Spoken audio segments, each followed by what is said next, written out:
بسم اللہ الرحمن الرحیم۔ ملفوظات حضرت مسیح موعود 26 نومبر سن 1902۔ بعد نماز مغرب حضرت اقدس مسجد کے گوشے میں جلوہ افروز ہوئے۔ چند ایک نوارد احباب نے بیعت کی۔ اس کے بعد تعاون کے ذکر پہ حضور نے فرمایا، جو خدا تعالیٰ کی طرف رجوع کرتا ہے خدا تعالیٰ اس کی طرف رجوع کرتا ہے، اور جو لاپرواہ ہے خدا تعالیٰ اس سے لاپرواہ ہے۔ اگر اس وقت بھی جو نہ سمجھے تو اس کی قسمت ہی بد ہے۔ بیعت میں 3 نوجوان ایسے بھی شامل تھے جو صرف ایک دن کی رخصت پر آئے تھے۔ عصر کے وقت قادیان پہنچے اور اگلے روز انہوں نے کیمپ میں حاضر ہونا تھا۔ ان کے اس اخلاص اور محبت پر حضور نے فرمایا، باوجود کہ فوجی نوکر ہیں مگر خدا تعالیٰ نے دین کی محبت دل میں ڈال دی ہے، صدق اور اخلاص لے کر آئے ہیں، خدا تعالیٰ ہر ایک کو یہ نصیب کرے۔ ایک صاحب نے حضور کی خدمت میں عرض کی کہ میرے سر میں درد رہتا ہے، گرمی کے وقت سخت تکلیف رہتی ہے، دعا کی جائے۔ حضرت اقدس نے فرمایا، علاج بھی کیا ہے؟ اس نے عرض کی، ہاں کیا ہے مگر فائدہ نہیں ہوا۔ اس پہ فرمایا، ہڈیوں کا شوربہ پیا کرو۔ ہڈیاں ایسی لیں جن میں کچھ گوشت چمٹا ہوا ہو، ان کو ابال کر شوربہ ٹھنڈا کرو کہ چربی جم جائے۔ اس چربی کو نکال دو، باریک رومال پانی میں تر کر کے شوربہ اس میں چھانو کہ چربی اس میں لگ جائے اور خالص شوربہ رہ جائے، وہ پیا کرو، ہم دعا بھی کریں گے۔ پھر اسی شخص نے عرض کی کہ میرے گاؤں میں ایک مولوی جو مدرسہ میں ملازم ہے سخت مخالف ہے اور مجھے بہت تکلیف دیتا ہے، حضور دعا کریں کہ خدا تعالیٰ اس کی تبدیلی وہاں سے کر دے۔ حضرت اقدس نے اس موقع پر تبسم فرمایا اور پھر اسے اس طرح سمجھایا کہ جماعت میں جب داخل ہوئے ہو تو اس کی تعلیم پر بھی عمل کرو، اگر تکالیف نہ پہنچیں تو پھر ثواب کیوں کرو۔ پیغمبر خدا صلی اللہ علیہ وسلم نے مکہ میں 13 برس دکھ اٹھائے، تم لوگوں کے اس زمانے کی تکالیف کی خبر نہیں اور نہ وہ تم کو پہنچی ہیں، مگر آپ نے صحابہ کو صبر ہی کی تعلیم دی۔ آخرکار سب دشمن فنا ہو گئے۔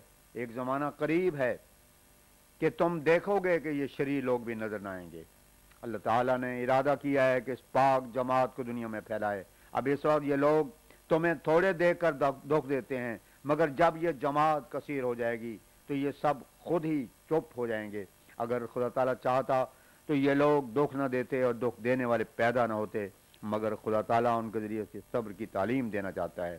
تھوڑی مدت صبر کے بعد دیکھو گے کہ کچھ بھی نہیں ہے۔ جو شخص دکھ دیتا ہے یا تو توبہ کر لیتا ہے یا فنا ہو جاتا ہے۔ کئی خط اس طرح کے آتے ہیں کہ ہم گالیاں دیتے تھے اور ثواب جانتے تھے، لیکن اب توبہ کرتے ہیں اور بیعت کرتے ہیں۔ صبر بھی ایک عبادت ہے۔ خدا تعالیٰ فرماتا ہے کہ صبر والوں کو وہ بدلے ملیں گے ان کا کوئی حساب نہیں ہے، یعنی ان پر بے حساب انعام ہوگا۔ یہ اجر صرف صابروں کے واسطے ہے، دوسری عبادت کے واسطے اللہ تعالیٰ کا یہ وعدہ نہیں ہے۔ جب ایک شخص ایک کی حمایت میں زندگی بسر کرتا ہے، جب ایک شخص ایک کی حمایت میں زندگی بسر کرتا ہے تو جب اسے دکھ پر دکھ پہنچتا ہے تو آخر حمایت کرنے والوں کو غیرت آتی ہے اور وہ دکھ دینے والے کو تباہ کر دیتا ہے۔ اسی طرح ہماری جماعت خدا تعالیٰ کی حمایت میں ہے اور دکھ اٹھانے سے ایمان قوی ہو جاتا ہے۔ صبر جیسی کوئی شے نہیں ہے۔ زمانے کا ذکر کرتے ہوئے حضور نے فرمایا کہ عجیب بات ہے کہ ہندو بھی کہتے ہیں کہ یہ زمانہ ایک بڑے اوتار کا ہے۔ نواب صدیق حسن خان نے لکھا ہے کہ نزول مسیح میں کوئی شخص 14ویں صدی سے آگے نہیں بڑھتا، یعنی جس قدر مکاشفات اور اخبار ہیں وہ تمام 14ویں صدی تک کی خبر دیتی ہیں۔ ترقی قمر بھی 14 تک ہی معلوم ہوتا ہے، جیسے قرآن شریف میں والقمر قدرناہ منازل حتی عاد کالعرجون القدیم، سورہ یاسین آیت 40۔ ایک حافظ صاحب نے درخواست کی کہ میں کوشش کرتا ہوں کہ قرآن کی میری منزل ٹھہر جائے مگر ناکامیاب ہی رہتا ہوں، دعا کیجیے۔ حضرت اقدس نے فرمایا، قرآن خود یہ خاصیت رکھتا ہے کہ اس نقص کو رفع کر دے، محبت سے پڑھتے رہو، ہم بھی دعا کریں گے۔ 28 نومبر سن 1902 بعد نماز مغرب حضرت اقدس مسجد کے گوشے میں تشریف فرما ہوئے۔ جعفر تلی نے اپنے اخبار میں لکھا تھا کہ یہ بیان غلط ہے کہ اعجاز احمدی 5 دن میں تیار ہوئی، بلکہ اس کا مسودہ ایک عرصہ سے تیار ہو رہا تھا۔ صرف موت کے واقعات کا تھوڑا سا مضمون ان ایام میں بنا لیا ہے۔ اس سفید جھوٹ پر حضرت تبسم فرماتے رہے اور تعجب کرتے رہے کہ ان لوگوں کو اس قدر جھوٹ پر جھوٹ کی کس طرح جرت ہوتی ہے۔ پھر فرمایا ہر ایک بات کے واسطے فیصلہ ہوتا ہے، جب تک خدا تعالیٰ ان لوگوں پر اول سبقت نہ کرے ہم بھی نہیں کرتے۔ اس کے بعد حضرت اقدس نے ارادہ ظاہر فرمایا کہ اگر طبیعت درست ہو جائے تو نزول مسیح کو مکمل کر کے ایک رسالہ بزبان فارسی تحریر کیا جائے، جس میں دلائل کی بنیاد 3 چیزوں پر رکھی جائے جن کو وہ ہر ایک نبی پیش کرتا رہا ہے: اول نصوص، دوسرے معجزات، تیسرے عقل۔ پھر فرمایا مشکل یہ ہے کہ عادت بھی ایک زنگ ہے، جب دل پر بیٹھ جائے تو ہزارہ دلائل ہوں ان کا کوئی اثر نہیں ہوتا۔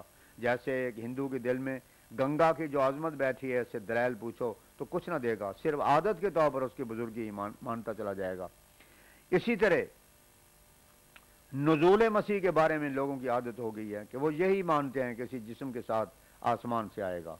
یہ مرض بھی دیکھ کی طرح لگا ہے، لیکن میں اس پر خوش ہوں کہ میرا خدا ہر ایک شے پر قادر ہے، وہ اس مرض کے دفیہ کے ہزارہ سامان پیدا کرے گا۔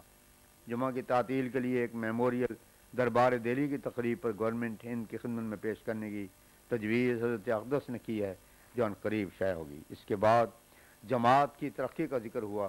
فرمایا یہ ایک عظیم الشان امر ہے کہ اللہ تعالیٰ نے ان 3 سالوں میں ظاہر کیا ہے۔ ان 3 سالوں سے پیشتر ہماری جماعت صرف کئی سو تھی، اور اب ان 3 سالوں میں 1 لاکھ سے زیادہ ہو گئی، باوجود کہ ہر طرف سے مزاحمت ہوتی رہی، مخالفت میں کوئی فرق نہیں رکھا اور ناخنوں تک زور لگایا۔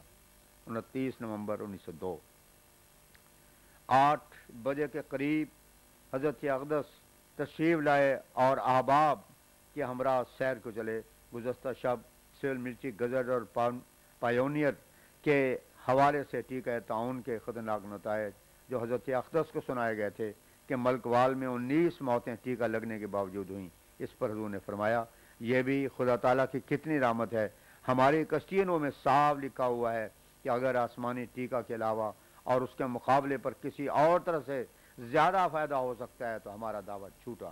اس ٹیکے کے انتظام پر گورنمنٹ کا لاکھوں روپے صرف ہوتا ہے، مگر نتیجہ ظاہر ہے۔ اس میں بھی خدا تعالیٰ کی حکمت ہے کہ ہماری کشتی نو پر بڑے بڑے متعصب اخباروں نے، حتیٰ کہ مصر کے اللواء نے بھی مخالفت میں مضمون درج کیا۔ کیا ان کی روح سیاہی ہوئی یا نہیں؟ حق کا رعب ایسا ہوتا ہے کہ منہ بند ہو جاتے ہیں۔ اب دیکھیں کہ اللواء کیا لکھے گا اور اب بھی شرمندہ ہوگا یا نہیں۔ 1-2 دن اور ٹھہر جائیں اور دیکھ لیں، ذرا طبیعت ٹھیک ہو جائے تو ان موتوں کے مفصل حالات دریافت کر کے پھر اللواء کو پیش کیے جائیں۔ یہ اس کے لیے ایک بڑا تازیانہ ہوگا۔ یہ اللہ تعالیٰ کی طاقتیں ہیں اور اسی کا کام ہے۔ تعجب ہے کہ اللہ تعالیٰ حق کے چمکانے اور ہمارے سلسلے کی تائید میں اس قدر کثرت کے ساتھ زور دے رہا ہے، پھر بھی ان لوگوں کی آنکھیں نہیں کھلتی۔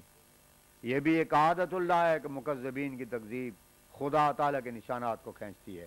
جب ان کی تکذیب ٹھنڈی ہو جائے گی تو یہ نشانات بھی ٹھنڈے پڑ جائیں گے۔ برسات میں جس قدر گرمی زیادہ ہوتی ہے اسی قدر بارش زور سے ہوتی ہے۔ خدا تعالیٰ نے منہاج نبوت کا نظارہ دکھلا دیا ہے۔ اس نے کیا کیا، جو کچھ کیا ہماری تائید میں آسمان کو چھوڑا نہ زمین کو، مگر ان لوگوں نے کسی سے فائدہ نہ اٹھایا۔ ہمیشہ سے ان لوگوں کا خیال تھا کہ صدی کے سر پر کوئی آیا کرتا ہے۔ اس صدی میں سے 20 سال گزر گئے مگر آج تک ان کی سمجھ میں نہ آیا۔ اب تو قیامت کا سامنا باقی ہے اور تو کوئی کسر باقی نہیں۔ ایک مخالف نے ایک دفعہ مجھے خط لکھا کہ آپ کے مخالفت میں لوگوں نے کچھ کمی نہیں کی، مگر ایک بات کا جواب ہمیں نہیں آتا کہ باوجود اس مخالفت کے آپ ہر ایک بات میں کامیاب ہی ہوتے جاتے ہیں، یہ تائید کیوں ہوتی ہے؟ فرمایا 2 پہلو غور کے لائق ہیں۔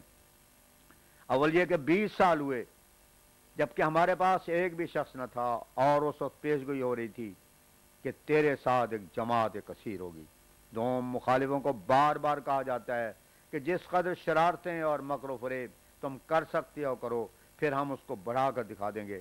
جیسے فرمایا اذا جاء نصر اللہ والفتح وانتہا امر الزمان الیس ھذا بالحق، یعنی اس وقت ہم لوگوں سے پوچھیں گے کہ کیا یہ ہماری جماعت اور ہمارا سلسلہ سچا نہ تھا؟